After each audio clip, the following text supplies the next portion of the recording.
The title of the book is Brothers, Rivals, Victors.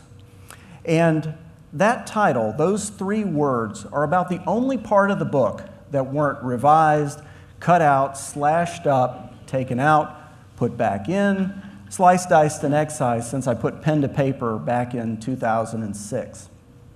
The reason the title alone survived 5 years of editorial bloodletting is because those three words, brothers, rivals, victors, to me sum up a partnership of three American generals who produced one of the most extraordinary results in our nation's history. So with that, I'd like to spend a few minutes sharing some stories about the Brotherhood, the rivalry, and ultimately the victory in Western Europe that was Eisenhower, Bradley, and Patton. The Brotherhood began almost a century ago this summer, in August of 1911, at the United States Military Academy in West Point, New York. It began when a young cadet from Abilene, Kansas, who, for all practical purposes, had never left the state of Kansas before, met another young cadet from Moberly, Missouri, who, for all practical purposes, had never left Randolph County, Missouri. Well, the cadets, Dwight Eisenhower, universally known to his friends as Ike, and Omar Bradley, known more familiarly as Brad, became fast friends at the academy. Now, while West Point was designed to instill martial qualities and bring out the military sciences in their students, neither Ike nor Brad were particularly militant back in those days. Eisenhower was a notorious rule breaker, particularly when those rules concerned cigarettes or curfews. Brad, for his part, was a good, solid soldier. He actually outranked Ike by the time they graduated from West Point. But he wasn't the kind of guy who would stand out in either a crowd or a classroom. He was just sort of a quiet guy.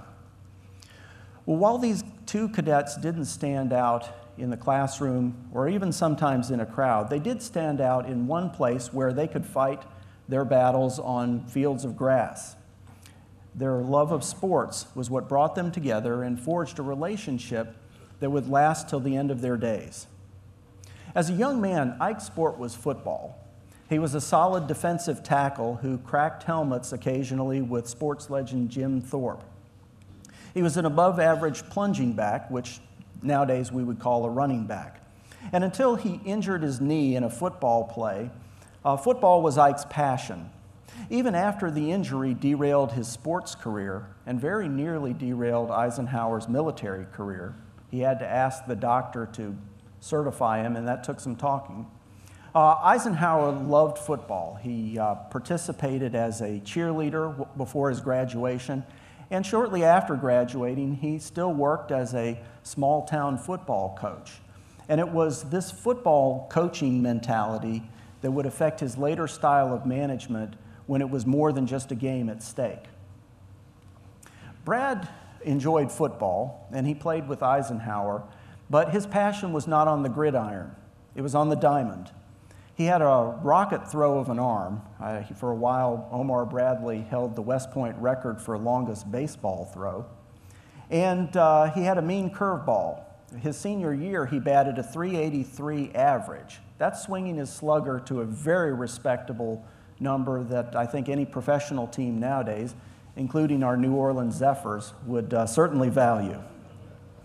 Well, there was another thing that brought the two young men together, another trait they shared in common that occurred after graduation. It was that they would miss the Great War, the war to end all wars, the war in Europe that so many of their classmates got to fight in. This was a war that brought promotion, chestfuls of medals, experience, and reputation to those men in uniform who were fortunate enough to serve there. Bradley's regiment spent its wartime spread out from Alaska to Montana on guard duty. His regiment, the 14th Infantry, didn't even get around to assembling to go over to France until just before the bells began to ring out in celebration of the armistice in Europe. Eisenhower spent the war on the other side of the continent. He made a name for himself as a trainer, partly because he was such a good football coach, But unfortunately for Ike, that meant the Army, which liked Ike, didn't want him fighting the Kaiser in Europe. It wanted him training other men to fight the Kaiser in Europe. So Eisenhower wrote out his days during the War to End All Wars at Camp Meade, Maryland, a place where he trained men who were fighting in a newfangled group the Army put together called the Tank Corps. The Brotherhood grew in 1919 after the First World War ended, when Lieutenant Colonel Eisenhower met a hard-charging Californian named George Patton. Patton had, until that time, a storybook career as an officer. He had excelled in individual sports at West Point, like running and fencing. In fact, he represented the United States in the 1912 Stockholm Olympics in the modern pentathlon. He was the Army's master fencer, a consummate polo player. He redesigned the Army's cavalry saber, and he chased Pancho Villa around northern Mexico with General Blackjack Pershing. When war came to America's shores, Patton shipped overseas with General Pershing. He participated in 2 great battles, and he was badly wounded at the Meuse-Argonne attack in September of 1918. He was recovering from his wound on November the 11th of that year, a date that was doubly significant to Patton, for it was his 33rd birthday, and it was the day that his hopes for more battles, more military glory were dashed as Germany capitulated to the Allies. Well, Patton returned home in 1919, a frankly depressed man, while Bradley and Eisenhower at least paid lip service to the idea that they were glad the casualty lists had come to an end.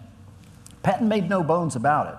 He had seen his chance, his one big chance for glory, taken away from him. Well, at Camp Meade, Maryland, Patton's hopes were revived when he met a young, optimistic lieutenant colonel named Ike, who, like Patton, was commanding a tank battalion. Now, the two men's love of these unreliable, snorting mechanical beasts would cement a friendship that would last almost to the end of their days. And Ike and George, as they came to know each other, spent many a day experimenting with tanks, firing new weapons, coming up with combinations of men and machine, and generally enjoying their interwar years with their 2 young families. Now, Ike and George were in many ways the odd couple. Patton, you see, grew up in a rather isolated part of Southern California. He had one sibling, a sister, and he came from a rather wealthy, insular family. He was homeschooled for a while and then went to private schools when he was a little older. As a result, he grew up something of an introvert, by which I mean a person who drew his energy from within rather than from other people. When Patton needed to solve a problem, he read, he thought about it, he prayed, he meditated, he figured it out himself, and then he executed.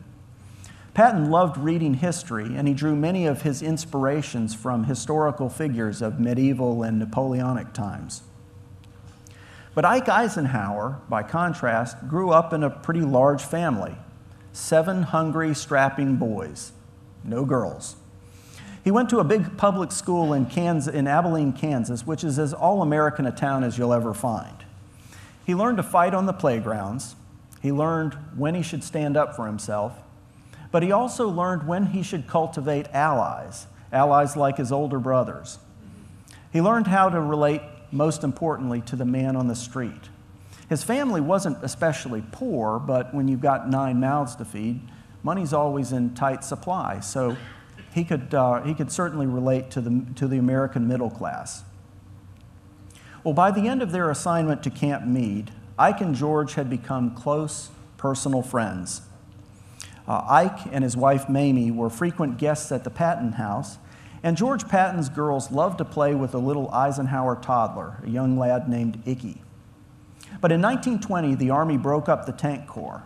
Patton went back to the cavalry, from whence he came, and Ike went into the infantry to remain with the tanks a little while longer. Well, the final side of the triangle dropped into place in the mid-1920s when Colonel Patton, stationed at the Hawaiian Division, organized a trap shooting team for the division. Now, a young, unknown major named Omar Bradley showed up to try out. Now, Brad was one of the Army's great shots. He had hunted since he was a young child. He was a crack shot with the Springfield rifle, and he hit 23 out of 25 clays, 23 in a row, in fact. That was pretty impressive shooting, but Patton, standing looking over Brad's shoulder, simply shrugged his shoulders and said, "Yeah, that's fine. You'll do." They didn't get off to an auspicious start. They fielded a pretty good trap shooting team. But the fact was, Bradley had little in common with the wealthy polo playing circles the Pattons ran in. Brad, you see, was a rather quiet, shy man by nature. He grew up on a small home in rural Missouri. He was an only child, though he later had a stepbrother, and his father, a country school teacher, died when Brad was only 14, leaving the family with no means of income other than the money Brad could make by hunting small game and his mother taking on boarders. To add injury to insult, when he was 17, Brad was involved in a skating accident that smashed up his teeth and jaw. Now, I don't know if any of us recall how secure or insecure we may have been when we were 17, but a disfigured smile doesn't exactly build confidence. Brad's family couldn't possibly afford to get his teeth fixed, and Brad went through his young adulthood ashamed of his smile. Even after Brad's teeth were replaced by dentures, he almost never wanted to show his teeth. If he ever smiled, it was like on the book jacket, just sort of a tight-lipped grimace, even to the end of his years. The fact is, Brad stifled the urge to laugh too loudly. He never got a belly laugh around others, and he never wanted to call attention to his features. Moreover, he wasn't a real social lion. His wife, Mary, was an ardent teetotaler who objected vehemently to the kind of bathtub gin and woodshed beer that George and Ike had brewed up during Prohibition at Camp Meade. Brad was a simple man, and he had simple tastes. He loved his ice cream, he drank Coca-Cola by the case, and he had food allergies that really limited him to a fairly unspectacular diet. For that reason, Bradley lacked some of the social confidence of his peers, especially when in North Africa, Sicily, and Northern Europe, Brad ran in the circles of the military elite, particularly the British, whose officers he found to be elegant, well-educated, well-mannered, and able to speak fluent French. The early ties, as we would see later, manifested themselves during the Second World War. As you can see from some of the exhibits here at the museum, the interwar army the United States fielded was very, very small.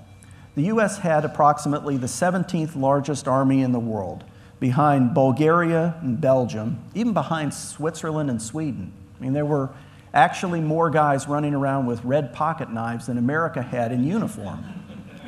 So, in a group that small, the officers had plenty of time to get to know each other.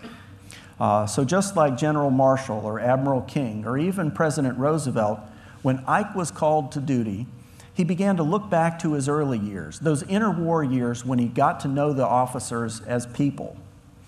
Eisenhower later told one of his classmates that he had a theory about how you can judge a unit. He said, if you know the commander intimately, then you'll be able to judge how that unit will act in a given situation.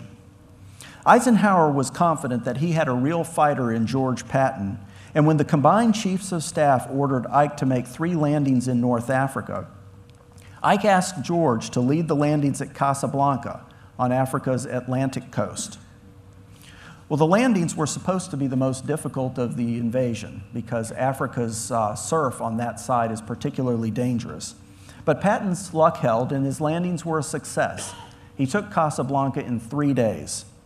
And months later, after the Americans took one on the chin at a little place called Kasserine Pass, Ike reached across the continent from Tunisia back to Morocco, and he asked his friend George if George would take command of the Americans fighting in Tunisia. George, in turn, asked Ike if he could have Omar Bradley as his deputy commander. And with that, the Brotherhood of West Point, Camp Meade, and Hawaii became America's true fighting team. Now, I suppose it was inevitable that when you have 3 headstrong, talented guys like this, eventually sparks are going to fly. These men ultimately started to not only get on each other's nerves a bit in the close quarters of fighting, but they eventually saw each other as rivals of sorts. Now, it was a unique kind of rivalry because it wasn't a rivalry for power these three men had. It wasn't even a rivalry for rank or position, because Patton, Eisenhower, and Bradley all pretty much accepted the roles that the War Department handed them. No, this was a rivalry for reputation. It was a rivalry for being right. It was a rivalry to show that their ideas and their methods were the best way to win the war. This was a rivalry of three men to prove each was America's top soldier. One ingredient of this rivalry was their professional outlooks. Patton grew up in the cavalry. Now, to Patton, an army is a lot like a horse. A horse, of course, is a big, beautiful, strong animal, but it also eats a lot. And in a battlefield condition, it's very vulnerable to enemy fire. So if you keep the horse standing in one place too long in a battle, it's going to get mowed down, so you better keep that horse a-running. Well, Patton felt an army was subject to the same rules as a horse column. Attack, attack, attack. That was George's philosophy. Now, George's philosophy gave Omar Bradley fits for most of the Sicilian campaign because Brad thought that George was so wrapped up in attack, attack, attack that he never thought about the more mundane things, the less dramatic things, things like logistics. How do we get the gas and the bullets and the biscuits up to the man in the front? He never thought about things like safe, secure flanks to avoid being attacked from the side. As Brad saw it, George Patton ran too many foolish risks, and occasionally other men he knew would have to pay the price for Patton's rashness. Bradley, by contrast, was a product of the infantry. An infantryman, of course, doesn't have a tank's walls to protect him. He doesn't have a horse's speed. And Bradley had a unique appreciation for the vulnerability of the human body under fire. An infantryman can't run fast, and you have to be careful as a foot soldier. Bradley took these lessons from the First World War and from Brad's training to heart. He was careful most of the time, and he was aggressive only when he thought the rewards justified the risks of being aggressive, of breaking the rules. Patton, unfortunately, used to claim that Bradley's and his corps commanders were somewhat timid. Well, the rivalry didn't just start because of their general outlook of audacity versus prudence. It also extended to their methods. These two guys just had different approaches. Bradley's father was a school teacher. Patton was a polo player, and those had two very different mindsets. Here's how the book goes through the different thought processes Bradley and Patton had. Tactics to Omar was a type of mathematical problem solving. Like a scholar working in algebraic proof, Brad took the known X and Y factors, logistics and intelligence, and he used them to derive Z, the field operation. If everyone did their job, the course of events would fall into place naturally and predictably. The secret to Brad's success, the engine of his genius, was his ability to grasp all parts of the equation on a monstrous moving battlefield and derive from them a plan in which the foot soldier could have confidence. Patton, by contrast, would never think of putting his staff in the driver's seat and sitting back like a figurehead. Driven by a sense of self-aggrandizement, an insatiable thirst for approval, and an overpowering feeling of destiny, George invariably turned toward the offense, the logistics man be damned. George's outstanding performance in pre-war maneuvers had taught him that accepted doctrine of the Army was a fine thing to follow until it conflicted with the requirements of victory.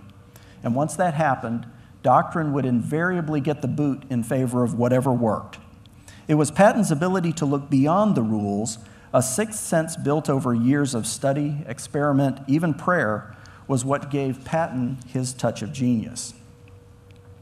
Now, the third side of this triangle, of course, was Eisenhower. Eisenhower was trained to be a staff officer. His heart was with the infantry, just like Bradley, but in the end, he knew his role in this great game would be to be the team's general manager. He would fire players. He could trade them to other teams. He actually did that to some generals he didn't like. He made the big calls. Sometimes he would shift around his defense. Sometimes he would sub in a new player for offense. Eisenhower was a lot like Bradley in his team outlook. but he also knew George Patton was the type of individualist who you could also use profitably on a team. He could do a lot with a man like Patton. And as Eisenhower told General Marshall as the Sicilian campaign closed, Patton was an Army commander whose troops could not be stopped by ordinary obstacles. Well, if the friction by their philosophical outlooks and their training hadn't been enough, the fact is Bradley and Patton particularly had styles that were diametrically opposed. They just couldn't click together at a personal level as well as they would have liked. Now, we all know about Patton's filthy mouth. I mean, let's face it, he had a vocabulary that was set for a cavalryman. He even taught his children to curse. After the war, Eisenhower, reminiscing on his old friend Patton, said, George Patton loved to shock people. Anything that popped into his mind promptly came out of his mouth, especially if it was bizarre. He loved to shake members of a social gathering by exploding a few rounds of outrageous profanity. And if he created any effect, he would indulge in more of the same. But if no one paid any attention, then he would quiet down. Well, this wasn't something that just happened for effect during the Second World War. This was part of who Patton was. In 1919, when Patton was on the boat coming back to America from returning from France, his father wrote him an interesting letter where he warned him, "I have been worrying for fear that the gift of gab you have developed may get you into trouble. You're now 34, and a colonel and the dignity going with your rank invests what you say with more importance. So I hope in your speeches you will be very careful and self-restrained for your own good." In the late 1930s, Patton was the commander of the 3rd Cavalry Regiment, which was stationed outside of Washington, D.C. And as the commander of that regiment, Patton would sometimes go out for horseback rides with the Army's Chief of Staff, General George Marshall. And occasionally, they would take Marshall's wife, Catherine, along to ride with them. Now, in the presence of polite ladies, most of the other officers tended to be more circumspect, but not George. And after one particularly profanity-laden tirade, Catherine turned to him, and she said to him in a way only women can get away with, "Now, George, you can't talk like that. You say these outrageous things, and then you look at me to see if I'm going to smile. Now, you could do that as a captain or a major, but you aspire to be a senior general, and a general cannot talk in any such wild way." Well, of course, none of that advice ever stuck. This was part of who Patton was. Shock value, or Patton's bluntness, was just who he was, although Patton knew it was a dangerous game. Occasionally, he would tell reporters attached to the Third Army in Europe not to print things he was saying about politics or about the Allied High Command. He knew certain things, if they made their way into print, would get him canned. In fact, he hated the press conferences he had to do from time to time because he made so many gaffes during the war, he never knew when his luck was going to run out and it would get him fired. Well, in the end, there was this clash of outlooks. Bradley, frankly, grew to dislike Patton. He didn't think Patton was managing the 7th Army in Sicily, which was the army Bradley's 2nd Corps reported to, very well. To Bradley, Patton would send in tons of small arms ammunition and then keep the vital artillery rounds near the beaches. He would do irresponsible things. To Brad, the 7th Army headquarters would forget to run communications wire to the Corps headquarters. He might not keep the air services informed where the infantry was. Bradley and Patton in Sicily also fought about tactics, and Bradley, in the end, to top it all off, was a field commander who received a certain report at the end of August 1943 about Patton having caused a ruckus in a field hospital that was under Bradley's control. It was just not another George Patton problem Bradley wanted to deal with. So, during the spring of 1944, when Brad and Ike were picking commanders for the Overlord invasion, Bradley was tremendously unhappy when Eisenhower selected George to lead the U.S. Third Army, the army that would come ashore under Brad's 12th Army Group about a month after D-Day. Brad was so unhappy with Patton at this point in his life that even on the eve of the invasion, as Bradley and his staff were sitting around the USS Augusta the night before the boats were supposed to go out, the men spent part of their time swapping their best George Patton stories, all of which were calculated to make Patton look like a buffoon. But during the summer of 1944, Patton's army arrived in Europe, and inexplicably almost, Patton and Bradley put aside whatever personal differences they had, whatever stylistic differences they had, and they became pretty good friends, certainly good partners. Patton happily did whatever Brad told him to do, and although they had a few minor disagreements at the beginning, they, at least on the surface, got along well. As in Tunisia, they began to work closely with each other, and it was not only because they were doing well on the ground, it's because there was a certain measure of fear, and that would be fear of the British, of all people. You see, ever since the Sicilian campaign, Bradley and Patton had felt a little bit slighted by their British cousins. And this problem was exacerbated during August and September of 1944, when the Allies basically ran out of gas. Now, it wasn't that they didn't have any gas, of course. There was plenty of gas. The problem was they couldn't get the gas from the Normandy beaches up to the front lines because the Allied air services, before the invasion, had bombed the French rail network to smithereens. So the guys on the front line were short of biscuits, they were short of socks, they were short of ammunition, and there wasn't enough trucking ability to take everybody the ammo they needed. Well, in came then Field Marshal Bernard Montgomery. Montgomery was the commander of the British forces, and probably by this time one of the people in Europe, aside from maybe Goering and Hitler, whom Bradley disliked almost bar none. Bradley was concerned when he heard rumors from Ike that Montgomery had this idea of how to win the war. He called it the narrow thrust. And under the narrow thrust idea, Montgomery said basically, give me some of Bradley's armies and give me all of Bradley's gasoline. Tell Brad and Patton to sit on their rears further south, and I will go through the north part of Europe. I'll go through Holland, northern France, through the Low Countries, and I will carry the Union Jack all the way to Berlin. That was his conception. Well, this, of course, would give the lion's share of credit to the British, and that was exactly what Patton and Bradley were dead set against. Eisenhower's view, as the team's manager, was, I've got to balance my two wings. He had to consider Patton and Bradley, who wanted to run into the southern part of Europe, into Germany, and try to win the war their way, or at least keep themselves in the same basic line of advance as the British. Well, in the end, Eisenhower, strongly supported by Patton and Bradley, decided all the Allies would advance together. He called it the broad front approach, the same kind of approach Ulysses Grant used against the Confederates in 1864. All the armies would move side by side, they would steamroll the Germans in their path, and they might not get to Berlin as quickly, but they would get there, and hopefully with fewer casualties. Well, the dispute over allocation of supply came to a head in December of 1944, when Hitler launched his 250,000-man offensive out of the Ardennes forest, a surprise attack the Americans came to call the Battle of the Bulge. Now, the Bulge, of course, was just a term for what it looked like on the map. Here we have a map of the 12th U.S. Army Group's situation in late December.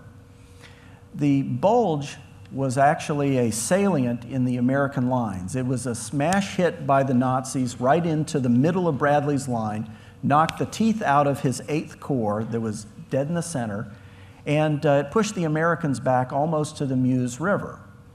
Now that created a real problem for Bradley, because Bradley's headquarters and Patton's army were stranded on the south side of the Bulge. Meanwhile, Bradley's two other armies, the 1st and 9th, were left on the north side of the Bulge, where Bradley could not efficiently communicate with them. Well, what to do about that? Eisenhower took a look at the problem and said, at the moment of crisis, I've got to do something about it. I've got two armies that cannot be effectively led by Bradley. So Eisenhower did what to Brad was the ultimate slap in the face. He took those two northern armies and he gave them to Montgomery. Well, Bradley, as you can imagine, didn't take that very well. To Bradley, by this time, it was all about prestige. Not about Bradley's prestige, of course. He wasn't in it for him. He was in it for the American soldier. And what was bad for Brad was bad for the American soldier. So Bradley decided that this was the last straw. He'd put up with too much from the British, and he told Eisenhower on December 20th, "I resign." Well, fortunately for the Allies, Eisenhower ignored Bradley's resignation. He calmed him down. He assured his friend that after they erased the Bulge, Brad would get his armies back. And after a lightning attack by George Patton in late December, that's exactly what they did. Eventually, the armies made it across the Rhine River by the end of March, and they were set for the last act in Europe. Well, by the end of April, Hitler was dead. By the beginning of May, the German army had capitulated. And that was the war's end. But Eisenhower's career was just beginning. Eisenhower was appointed the U.S. Army's Chief of Staff, succeeding General Marshall, and he became effectively the Ulysses S. Grant of the Second World War.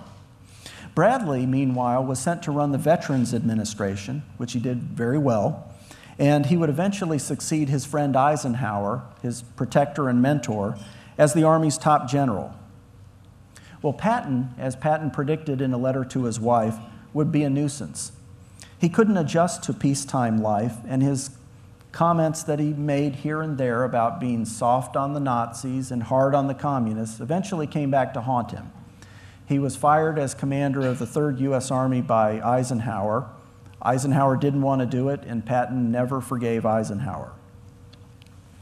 Well, in the end, the three men won not only a victory in Western Europe, but they won a lasting place in the consciousness of their countrymen. By 1942, there were approximately 1,000 general officers on the Army's rolls. There were several hundred flag-ranked admirals. But of that host, how many today, besides Eisenhower, Patton, and Bradley, do most people really remember? Well, we remember Douglas MacArthur, of course, and probably Admiral Chester Nimitz and George Marshall. Some may remember Jimmy Doolittle or Vinegar Joe Stilwell, and those who have walked around the halls of the museum here have probably seen pictures of Beadle Smith and other generals. But in the main, it was Eisenhower, the conqueror of Europe, and his two lead horses, Bradley and Patton, whose names adorn fighting vehicles, buildings, tanks, statuaries, schools, silver dollars, and, of course, the roster of American presidents. These three men are figures who, by mutual consent, we've set in our pantheon of military heroes, men who can be spoken of alongside Grant and Lee, Sam Houston, Andrew Jackson, Blackjack Pershing, Washington, Sherman, Sheridan, and a very few others. While they won a victory in Europe, after the years of developing their partnership, I think that it may be their greatest victory was the victory they made in leaving their imprint on the American psyche. Well, y'all have been very patient with me, and I think, as Jeremy indicated, this is to be a discussion, not just a monologue. So the payoff to me and to you, hopefully, is that I get to hear what you have to say. So if we have some questions, I'd love to hear them. I believe Jeremy has a microphone, and we'll be happy to hear what's on your mind, because I'm sure there's a lot there. Yes, I am curious, as a young man, which you are, where did your involvement and your interest in history come? You have obviously spent much time becoming a lawyer, and you've written many, many publications. Did your interest in history come from your father? Much of it did. The question was whether my interest in history came from my father or sort of where it grew up. I was a young boy during the 1970s, and as some of y'all may remember, those big budget Technicolor films of the 1960s and 70s, Tora, Tora, Tora, Midway, anything starring Kirk Douglas, Patton, things like that, those movies were being shown on television. And I think they left an imprint on me, like they left on a generation. And ultimately, I kind of wanted to find out what those guys really looked like without the Hollywood Technicolor screen, without the makeup and without the costumes with big stars. Really, the point of this book was to find out what are the men underneath the uniform? How are they like us? How are they different from us? That was sort of the genesis, and as I went through my law career, I continued to have an interest in history, and that interest, I was very fortunate enough to have encouraged by some of my colleagues in Houston, and that really gave me sort of the drive to continue what I was doing. I watched a series on the military channel called Commanders at War. I think it was produced by the British. And it dealt with the Battle of the Bulge and Bradley. And they basically painted Bradley as completely inept in that battle and talked about Eisenhower was the guy who issued the order for Patton to attack north, and Eisenhower was the guy who took the armies away from Bradley and gave it to Montgomery. And Bradley didn't have a hand in that. Could you comment on that? The question is, during the Battle of the Bulge, I think what was Eisenhower's role vis-a-vis Bradley? Eisenhower had learned a painful lesson back at Kasserine Pass. The United States II Corps during that battle had a commander who wasn't entirely his fault, but he was fairly ineffective during the battle. And Ike learned the lesson that if there's a crisis, I've got to step in and deal with it. I can't just assume that the guys I've got, the guys I trust, are ones who will take care of it. The Bulge was just one of those crises, and Eisenhower, I think, decided, I've got to step in. He didn't make a snap decision on his own. The decision to take Bradley's two other armies and give them to Montgomery originated with the British. Now, the British I'm talking about were two staffers who worked for a guy named Beadle Smith, who worked for Ike. Beadle was Eisenhower's chief of staff, and he was a miserable guy to work for. And so these two British guys came up to Beadle and said, we really think you need to move the 1st and 9th Armies into Montgomery's command, at least for right now. We know that there will be nationalistic problems with that, but from a military perspective, that makes sense. And what Beadle said was, you're fired. Consider yourselves gone. And then he thought about it for about 6 hours overnight, and then he woke up and basically, he never apologized to those two guys, but he made it clear that he wanted them at their desks again the next day. So before they even had a chance to pack their bags, they were unfired again. And then he made the recommendation to Eisenhower. It was a decision that Ike felt he had to make, and he did it with the backing of his very talented staff. I read not too long ago that Eisenhower was subordinate to Douglas MacArthur in the Philippines before World War II, and that he studied drama under Douglas MacArthur. Is that true? Have you heard that statement before? And more important question, and maybe this isn't a fair question, but when you look at Eisenhower and Douglas MacArthur and Omar Bradley and Patton, is it possible to rank them as who was the greatest American general among those? Those are two excellent questions. The first one is, did Eisenhower say he studied dramatics under MacArthur? Eisenhower was the chief of staff to Douglas MacArthur in the Philippines during the mid-1930s. And yes, he said, I studied drama under MacArthur. MacArthur in turn said Eisenhower was the best clerk I ever had. So there was no love lost between those two guys. And you can imagine the meeting at the Eisenhower White House was an awkward one. As far as how do you rank these guys, other than the way the publisher put them on the jacket of the book, how do you tell who's the greatest general? That is a wonderful question, and it is one that can probably not be adequately answered because in the days of generals on horseback, the general did one thing. He commanded troops and attacked. But by the time we get to the Second World War, we had generals who were supremely good at staff work, but they would have been terrible battle captains. Patton, for instance, would have been an awful supreme commander because that job required diplomacy. George C. Marshall, perhaps the greatest soldier this country's ever produced, would have been a mediocre battle captain due to his age and his lack of experience commanding field troops. So it is very difficult to say who was best. What we can say is that it's fortunate for the Allies and fortunate for America that these three gentlemen were put into the positions they were in.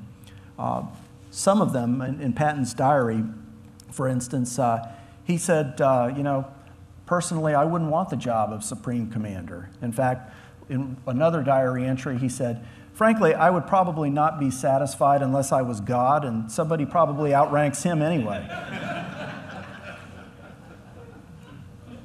That's a good question. Okay. You touched on it when you were talking about the legacy of these three generals, and I've read your book, which is quite good, and I saw that you touched upon, but didn't go into a lot of detail about another general who was prominent in the war, but has received little, if any, historical credit for it, and that's General Devers, who was the commander of the 6th Army Group, who came in through the Mediterranean into France. And in your book, you mentioned that Eisenhower and Bradley had an extremely low opinion of General Devers, and yet General Marshall had a very high opinion of him and continued to push him. Could you talk a little bit about that?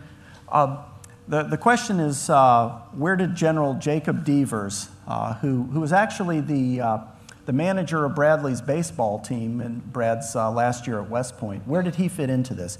Devers was the commander of the U.S. 6th Army Group. He was actually quite a good general, but he got on Eisenhower's bad side. He was the theater commander in England for the United States Army when Ike was in the Mediterranean. And for the invasion of Italy, Eisenhower wanted to get a couple squadrons of heavy bombers to support his invasion. Devers said, no, we've got to keep with our bombing plan, and nixed that. Devers had also written a couple of things that were unflattering about Ike's North African campaign.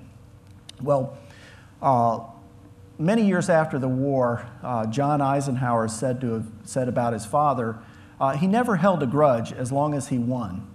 Well, in this case, Devers, I think, was the victim of a grudge. He was a very fine general, but he was south, far from where the decisive area was, and he just was not in the inner circle.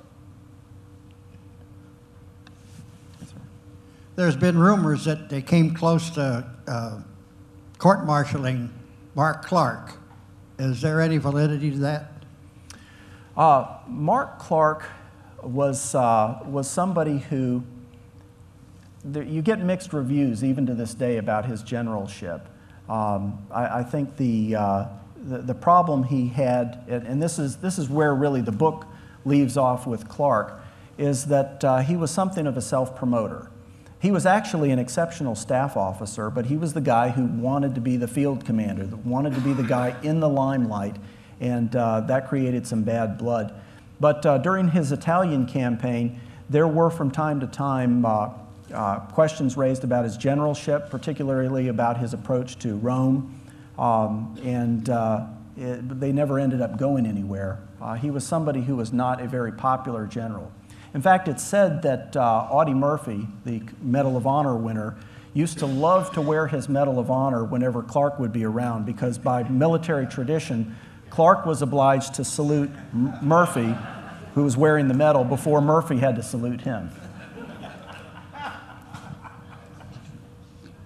After North Africa, Anzio, Salerno, and Naples, my uncle said that he did not know an American officer who would not have shot Clark in the back if he'd had a clean shot.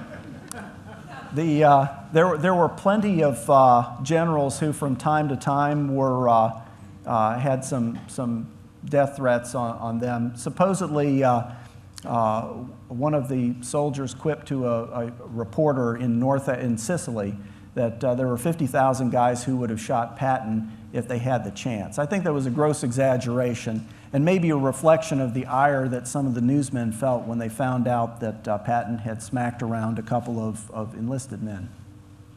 There are diaries and then there are diaries. Now, you may have heard Winston Churchill say, "History will be kind to me because I intend to write it." And Churchill actually discouraged the use of diaries because he said, frankly, all this is going to do is make you look like you guessed wrong when you're wrong. Better to wait till it's all over, write your memoirs, and you're always right. Now, as you go through the diaries, the records, you begin to see divergences over time. Memories, of course, fade, and this is kind of where the lawyer in me comes out. You have to compare the evidence a bit. Now, there was actually a time when I was at the Library of Congress that I noticed something interesting that we'll see if we can bring it up here. That's not a planted question, by the way, but this question comes up plenty. As you may recall, in December 1944, Hitler launched his Ardennes offensive, the Battle of the Bulge. Now, that took the Allies by surprise, virtually everybody. Now, in the published version of Patton's diaries, he has an entry of November 25th, 1944, where he says, "Furthermore, the First Army is making a terrible mistake in leaving the 8th Corps static, as it is highly probable that the Germans are building up east of them." Well, in fact, what happened was the Germans were building up east of them. The 8th Corps was the epicenter of the Great Bulge attack that took everyone by surprise some 3 weeks later. Well, Patton obviously had quite a sense of what the Germans were doing, even though that wasn't part of his sector. But we look at the handwritten page. Now, these are both in the Library of Congress. The right page, which has that quote about the First Army making a terrible mistake, is Patton's published or typewritten version of his diary. It's in box 3 of the Patton papers. Box 1 of the Patton papers has his handwritten diary, which contains no entry about the First Army, about any mistake of the First Army, or 8th Corps, or the Germans building up there. It's hard to find the genesis of the discrepancy here. Obviously, at some point, Patton knew his diaries would be turned into a book that was published posthumously as War as I Know It. And there was either he or somebody working with him or somebody who came along after him added this bit about the German buildup to make him look more prescient than he really was. Now, that doesn't take away from Patton's tactical acumen here. A few weeks later, on December 12th, after speaking with his very smart G2 intelligence officer, Patton wrote in his diary, "Well, we'll be ready to assist the 8th Corps in case the Germans attack them." So he had some help a little along the way, but we do see an example of where Patton's diary has been embellished, and ultimately the typewritten version was what was published as the Patton papers. So you have to do a little bit of historical sleuthing here. It's interesting the way Patton's legend has kind of outstripped that of his two contemporaries. Remember, Eisenhower and Bradley outranked Patton for the entire Northern European War. But it's really Patton who we think about more than anyone else. Partly that's attributable to one gentleman, the Patton on the left. We all recall George C. Scott's portrayal, and that really cemented the Patton legend. And I think that was a pretty decent portrayal of much of what Patton was like. Scott got the right look, maybe a bit more swagger than the real Patton had because, well, you know, they had to condense 60 years into a 2-hour movie. But one thing that I found interesting was the voice of George C. Scott, the command voice, which we've associated and which every film portrayal has used as its model of the archetype George Patton. Here's the commanding voice of the Hollywood Patton. We'll see if we can bring it up. I don't want to get any messages saying that we are holding our position. We're not holding anything. Let the Hun do that. We are advancing advancing constantly, and we're not interested in holding on to anything except the enemy. We're going to hold on to him by the nose, and we're going to kick him in the ass. All right, now that's the gruff, gravel-voiced George Patton. But the real Patton had a command voice that was slightly different. So here are some remarks Patton made to the 3rd Infantry Division after their capture of Messina, one of the high points in Patton's military career. General Truscott, I appreciate very much your asking me to accompany you in entering the city which you have so gallantly captured. I cannot find words with which to express my admiration of your drive and enthusiasm, nor to express my appreciation of the magnificent fighting qualities and superhuman endurance of the soldiers of the 3rd Division. I certainly thank you. So we see that while Hollywood got it right most of the time, the real George Patton had something more of a voice that was kind of a blend of a elderly Southern belle and the Martian from Bugs Bunny. So George C. Scott had the voice Patton wished he had. Jonathan, thank you very much for tonight, and thank you all for coming.